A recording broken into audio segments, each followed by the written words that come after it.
While from its earliest days, the U.S. has often been hostile to immigrants, there is a constellation of organizations that has been leading coordinated efforts over the last 40 years to make contemporary U.S. immigration policy even more antagonistic towards immigrants.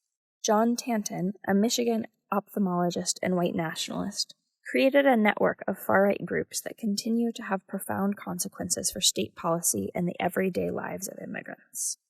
Late 19th and early 20th century laws like the Chinese Exclusion Act, the Asiatic Barred Zone Act, and the Johnson-Reed Act put limits on immigration favoring immigrants from Northern and Western Europe.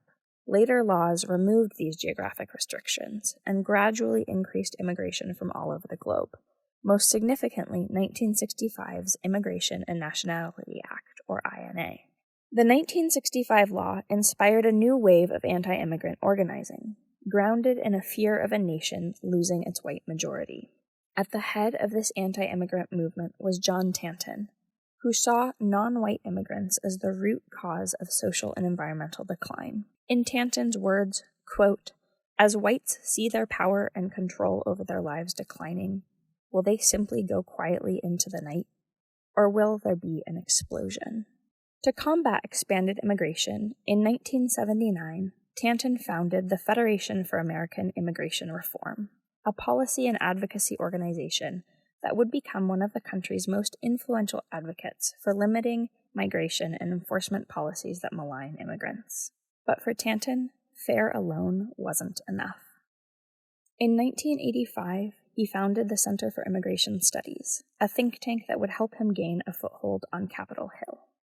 And 2 years later, he created a legal arm for FAIR, the Immigration Reform Law Institute, as a vehicle for litigation fights. These efforts paid off.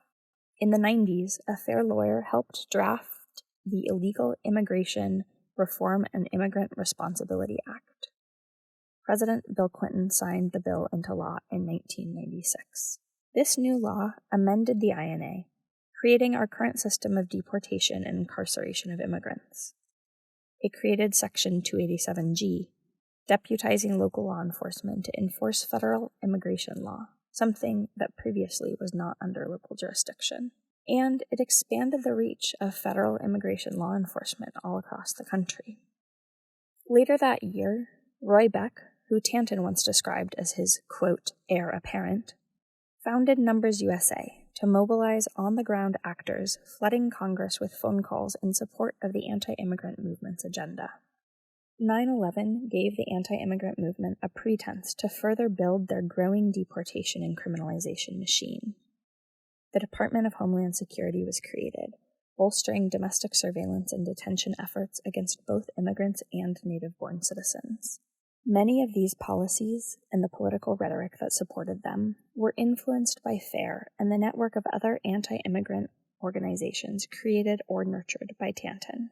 The Tanton Network continues to influence immigration policy, including blocking the creation of pathways to citizenship for undocumented immigrants in 2006 and 2007, and 2013 and 2014. It sought to end Obama's DACA program, with Numbers USA underwriting a lawsuit filed by 10 ICE agents in the state of Mississippi. While influencing policy on Capitol Hill, the anti-immigrant movement also popularized far-right messaging around immigrants, with help from far-right activists and right-wing media, who coordinated messaging using a private Google group called Groundswell. Groundswell formalized the relationship between the anti-immigrant movement and right-wing media, which soon began popularizing anti-immigrant language. U.S.-born children of immigrants were portrayed as non-citizens, and Breitbart called DACA, quote, executive amnesty.